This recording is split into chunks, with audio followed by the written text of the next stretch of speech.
আমার রাজনৈতিক চিন্তা আমার অধিকার সচেতনতা এবং আমার অধিকার আদায়ের ভাষা। আমি বিশ্বাস করি আসন্ন ডাকসু নির্বাচন 2025-এ আমাদের শিক্ষার্থীরা মানে আমরা সবাই মিলে যেই ভিপি পদপ্রার্থীকে নির্বাচিত করব কিংবা যেই জিএস পদপ্রার্থীকে নির্বাচিত করব তার সাথে আমার এই জায়গায় কোনো ক্ল্যাশ থাকবে না। সে অবশ্যই শিক্ষার্থীদের যৌক্তিক অধিকার এবং যৌক্তিক দাবি নিয়েই ডাকসুতে এসেছে বলে বিশ্বাস রাখবো। সেই জায়গা থেকে তো আমি তাকে প্রথমত ভিন্নমত বলতেই পারি না। তবে প্রশ্নটা যেহেতু এসেছে প্রশ্নটা একটু এক্সপ্লেন করি।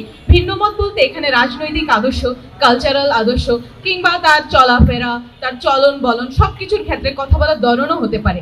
এই বিভিন্ন রকম জায়গা থেকে আমি বিশ্বাস করি, আমি অনেক প্ল্যাটফর্মে কাজ করেছি, আমি অনেক দিন অনেক বছর জুড়ে সোশ্যাল অ্যাক্টিভিজম করে আসছি, বিভিন্ন প্ল্যাটফর্মে লিডারশিপে আমি নেতৃত্ব দিয়েছি, কখনো প্রেসিডেন্ট কখনো সমন্বয়ক হিসেবে।